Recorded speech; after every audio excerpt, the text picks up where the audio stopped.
Hello. Congratulations. If you are watching this, you have decided to undergo the ambitious task of creating a mission in ARMA. You've conquered your fear of the single player tab, and you are even daring enough to click the petrifying editor button. Your dedication is admirable. Throughout the next 10 minutes, you can expect your brain to expand several shoe sizes as you learn the ins, the outs, and the these and the those of ARMA 3 mission making.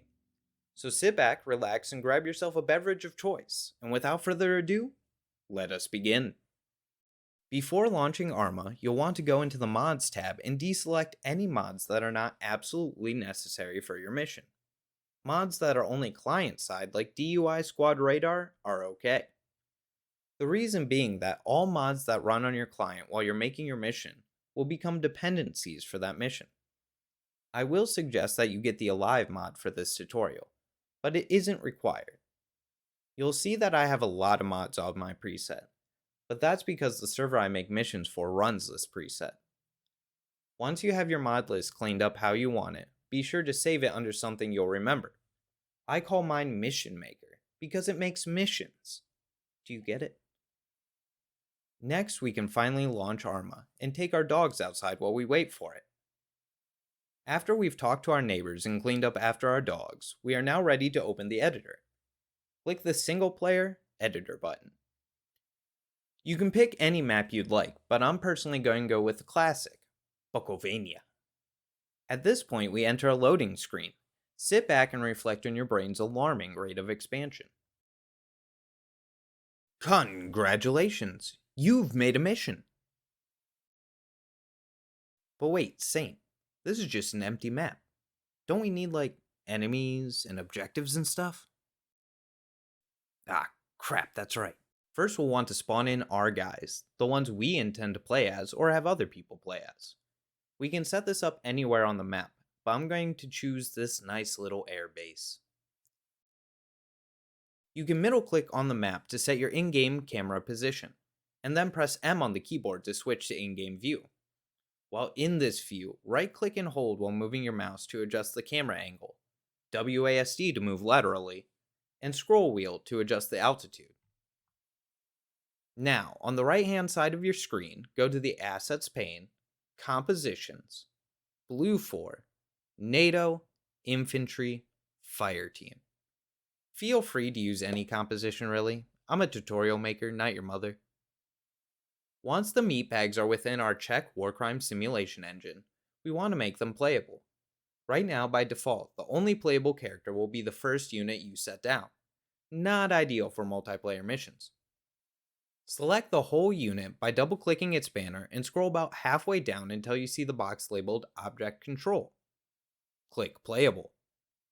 This will make each unit in that squad available to be played in multiplayer.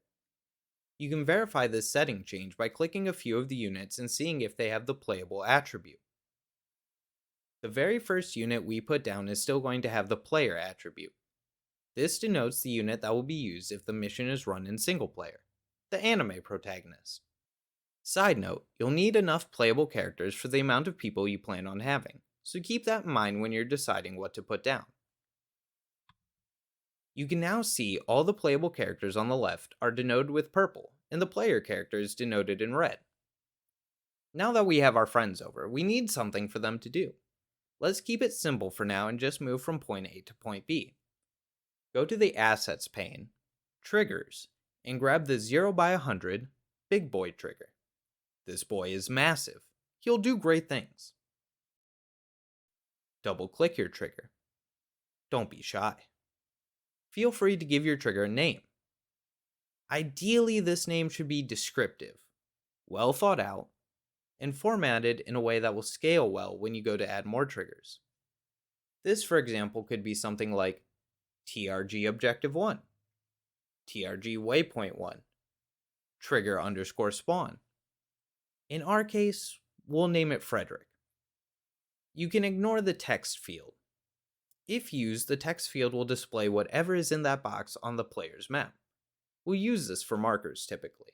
The trigger transformation box describes the trigger size and position on the map. You can set these in here, but it is way easier to just place a trigger that expands to the heavens and then adjust its length and width in the map screen to fit your needs. One important thing to notice, however, is setting C equal to -1. This will make your trigger penetrate straight into Jesus Christ's personal bathroom, which is almost always what you'll want. Go down to the Trigger Activation box. Skip Type and go to Activation. This box determines who can activate this trigger. If you set it to Op4, only people on the Op4 team can activate it. If you set it to Blue 4, only Blue 4 can activate it. Anybody, so on and so on. You can hover over any option to see what it specifically entails.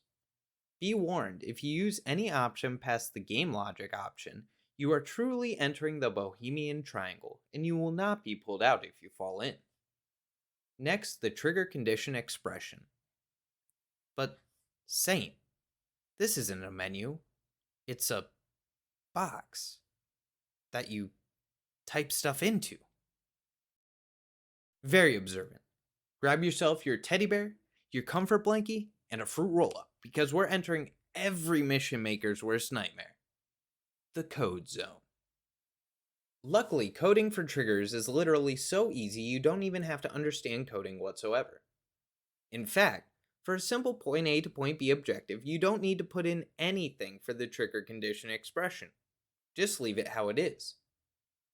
If you need something more specific, you'll need to do a little Googling, but know that this trigger condition box works in tandem with the activation drop-down menu to control who and what can activate the trigger. Now if we go back to test our objective, nothing happens. Fredrick is utterly useless. This is because Fredrick has not been told to do anything, and Fredrick does what he is told. Return to the editor and double-click Fredrick the trigger. Scroll down to the On Activation section and paste this magical line of code, stolen straight from the Bohemia website. End1 call bis_func_end mission. Now when our Blackwater representative enters the trigger, he is greeted with an honorable discharge. This is cool, but without tension there is no fun. We need the thrill of RPGs, explosive rounds, mortars flying in from outer space, all the things that aren't allowed in your typical VA meeting. Now you could go around meticulously planning out every unit placement, every mine, every bunker, every tower, every 13-year-old militia member using his bedroom as a makeshift bunker. But this isn't the best. It takes a long time, and once people have played your mission once, they're gonna remember Osama bin Fragen hangs out at the top floor of his sandcastle and snipes people who step on his sand lawn. Luckily, there is a solution to the dilemma of static unit placements. Alive. Alive is a godsend for mission makers. It lets us select massive areas where we want action to happen, and it has the game do the rest. A word of caution up front. If you set Alive to spawn hundreds of units, it'll do that, and everyone may enter Microsoft PowerPoint mode and lose all their frames. To set up Alive, first we'll designate the area we want Alive to spawn enemies. Go to the Assets pane, Markers, Areas, Ellipse. We'll cover the city of Vybar with our ellipse. Double-click our ellipse and give it a name. Again, the name should be descriptive and scale well. I'll put my jokes aside for a moment and give it the name Tor1, my typical naming scheme for Alive markers. Next, we'll go to our Assets pane and select Systems, Modules, Alive modules. Place the Alive Required module, the Alive Data module, and the Alive Virtual AI System module. Set them aside for now. Next, we'll pull out the Military Placement Civilian Objective module. As you can see, there are 3 choices for military placement modules: Civilian, Military, and Custom. Since Vybar is a civilian town, we'll use the Civilian objective. If we wanted to spawn men within a military base, we would use the Military Placement Military Objective module. The Military Placement Custom Objective module is used when the other 2 modules are not working. Drag out and sync the Military AI Commander module to your Military Placement Civilian Objective. Finally, double-click your Military Placement Civilian Objective and add Tor1 to the Tor marker box. The Tor marker box indicates active areas to spawn units. while the blacklist marker box conversely indicates areas that enemies are not allowed to spawn.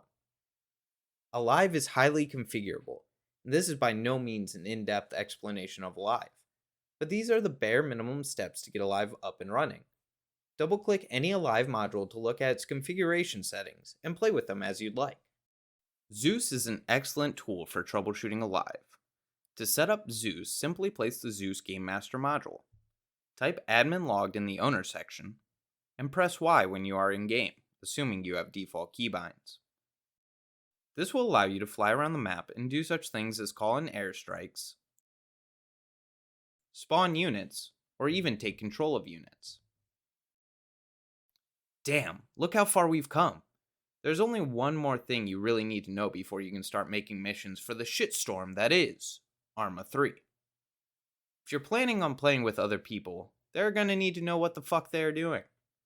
ARMA has a task system that is quote unquote simple to use. Go to Systems, Modules, Intel, Create Task. While we're here, we'll also grab 2 Set Task State modules. Grab an empty trigger as well. We're going to use a trigger that doesn't have an area because we're going to use facts and logic to activate this trigger.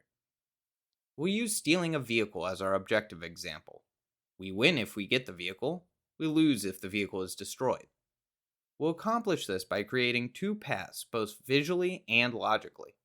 A path for completing the mission and a path for failing the mission. Click your Create Task module. Set its owner to Blue 4. Set its title to Steal the Car, and click Assigned. Click OK and go to your Task State module on the left. Click Succeeded, and then OK. Go to your Task State module on the right. Click Failed, and then OK. This will be the basis for our 2 paths. Now follow along because we're about to wire the modules together like the back of the 90s family TV. Sync your Create Task module to each of your set task states, exactly like I do here. Sync Fredrick from earlier to the Set Task State module on the left side, again making sure you do exactly as I do. Sync the new trigger to the Set Task State on the right. Let's quickly repurpose Fredrick for his new objective, which will be to activate when people successfully steal the car, setting the task state to complete, and then ending the mission. This sounds like a lot, but Fredrick is already programmed to end the mission when he's triggered, and he's also programmed to set the task state when he's triggered because he's synced to it. That just leaves changing it so he activates when someone steals a specific car. Set Fredrick's activation to Blue 4 and his condition to Special Car in this list. Place a car and give it the name Special Car. Now, when the car enters Fredrick, he'll successfully be triggered. Now go over to the Failure trigger. Set its activation to Game Logic and its condition to !Alive Special Car. The exclamation mark means not in code, so this line of code translates to not alive special car. This is probably as complex as your triggers will typically be, unless you're stealing some code that you found online. Finally, you'll probably want to add a description to your mission, maybe adjust the time and the weather, and maybe play around with the respawn rules. All of those options are up top under the Attributes tab within General, Environment, and Multiplayer. Don't worry so much about the Mission Performance tab, but I won't tell you where you're not allowed to go inside your own mission. Believe it or not, we're kinda done here. We'll go up to the top, the Scenario tab, Save As button, give it a name, and then it's playable. Missions by default save to Documents, ARMA 3, Missions. There are tons of things I wasn't able to cover in this video. I didn't even bother to mention init.sqf and its infinite uses, because I tried to keep this video down to the bare minimum you need to be able to create a variety of missions. Even keeping it slim, I still managed to go way longer than I wanted to. For more information about anything, Google and YouTube are your best friends. There's an entire wiki and several forums devoted to ARMA mission making, so if you have a problem, look around a bit. Alright, good luck. We're all counting on you.